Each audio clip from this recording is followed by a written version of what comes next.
Today I'll be showing you how to use the new Vacancy to Value property search map. This map will allow you to identify properties that are available for sale through the city's Vacancy to Value program, lots that are available for adoption, as well as any upcoming receiverships. You'll also be able to determine the status of properties in any one of those categories using the information that's shown on the layer. First, I'll start by pointing out the search bar over here. And in the search bar, you can type in any neighborhood, address, block lot, or landmark in order to search property. Oh, you can also do zip codes. I will say that if you do one of those what's called broader searches, like by neighborhood or by zip code, then you'll have to do a lot of zooming in and out to get to the level of detail that you'll need to view available lists and for sorting and exporting purposes. I'll start by going to the 1300 block of Hoffman.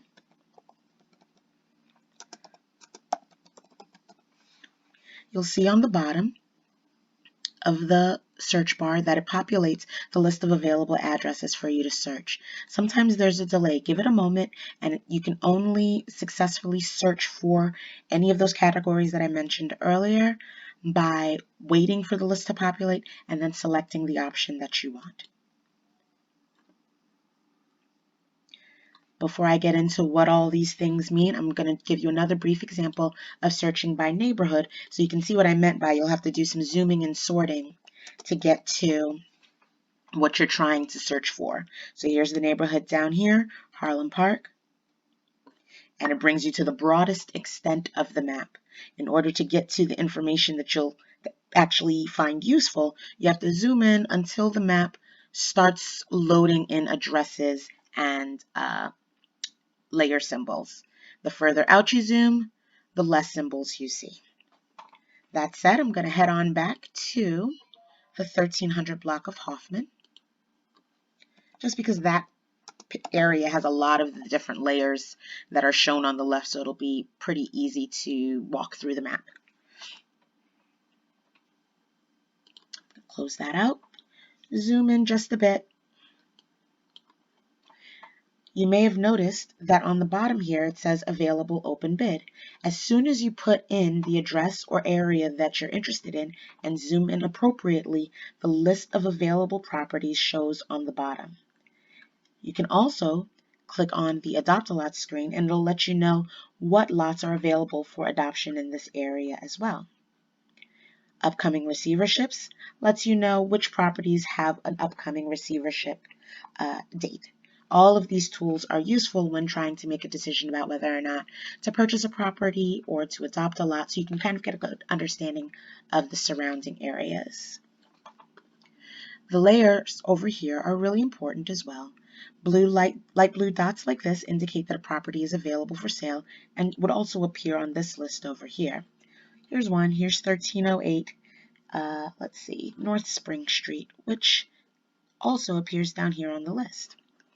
Blue indicates that a property is sold. This tealish color indicates that it's been awarded. Pink means pending. So you can know whether or not there's activity happening in your area, which is a pretty useful tool. Over here, we have an available Adopt a Lot, 1238 North Eden Street. Here it is over here indicating that it's available. Down here, let's see if we can find Eden Street. What is that? 1238 Eden. There it is, right here. So we're also making sure that all of the information in this map is right. Upcoming receiverships.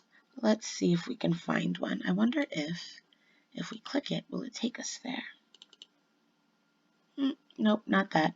But here it is, up here. Here's the purple triangle to indicate that it is an upcoming receivership. I'm going to zoom out some so we can talk about some of the other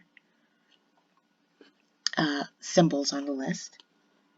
Scrolling up. Over here, you see the red boundary, which means that it is a planned demolition. There are no completed demolitions in this area that I can see, but if it had a brown outline on it, then you'll know that that property is now a demolished. Oh, nope, there goes one up here.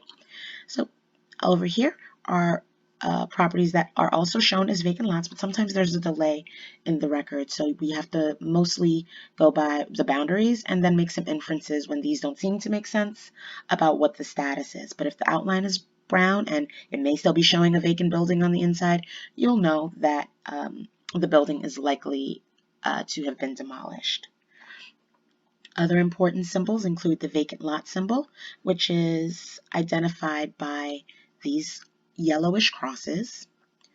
Recent rehabs means that there's activity happening in the area, and those are good indicators of what is going on a particular block.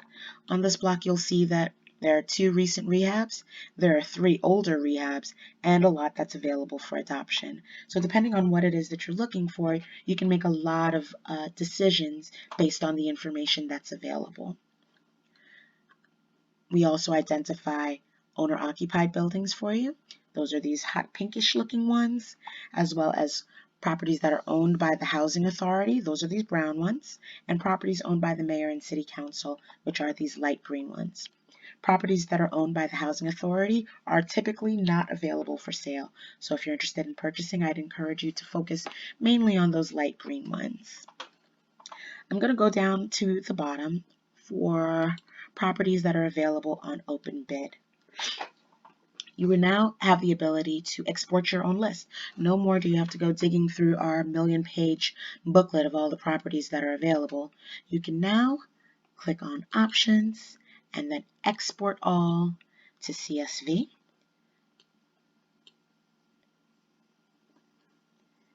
Down here, my file has been downloaded. Opening it up, and voila, here's the list of properties in that area available for sorting in Microsoft Excel. That option to export is on all of these tabs down here, so that's a very helpful tool.